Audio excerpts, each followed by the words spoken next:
Everyone, কেমন আছো সবাই? আশা করি ভালো আছো। আমার আরেকটি নতুন ভিডিও সবাইকে ওয়েলকাম জানিয়ে শুরু করছি। আজকের ব্লগটা হচ্ছে আমরা ঘুরতে যাচ্ছি, সরস্বতী পূজার ঘোরার জন্য রেডি হয়ে বের হয়েছি। তো এখান থেকে ব্লগটা স্টার্ট করলাম, আশা করি তোমাদের ভালো লাগবে। আর আমরা কিন্তু বেরিয়েছি, এখন 10:30 বাজে।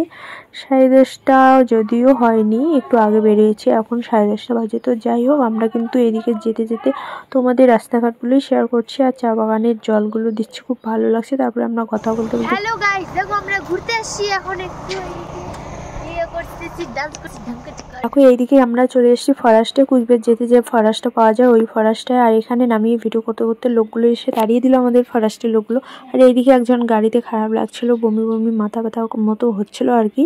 তো যাই হোক, তারপরে আমরা উঠে চলে গেলাম। এখানে লোক দাঁড়িয়ে দিচ্ছিল, মানে ফরেস্টের ডিপার্টমেন্টের লোকগুলো, যেহেতু ভয়ের জায়গা, হাতি টাতি সবই বের হয়। আর এখানে কিন্তু আমাদের ঢং করতে করতে দেখো আমরা চলে এসেছি নাস্তা করতে সকালের, মানে এক দোকানে ঢুকলাম। এখানে পুরি পরোটা তারপরে হচ্ছে সবজি খেয়ে নিলাম।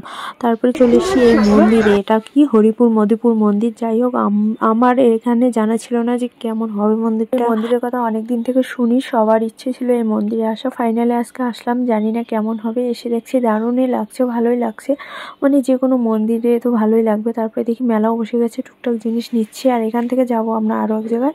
তোমাদের ব্লগটা ভালো লাগলে তোমরা প্লিজ পাশে থেকো, আর কোথায় যাই না যে কন্টিনিউ পরের ব্লগটাতে দেখতে পাবে। তো অনেকটা ব্লগ হয়ে যাবে, তাই ছোট্ট করে তোমাদের সঙ্গে শেয়ার করলাম। আর এখানে একটু খেয়ে নিলাম আমরা, পেয়ারা মাখা টাকা সব কিছু খেয়ে দিয়ে জিনিসপত্র নিয়ে চলে গেছে আর এক জায়গায় ঘুরতে। সেটা কোথায় পরের ব্লগে আসবে। Bye bye.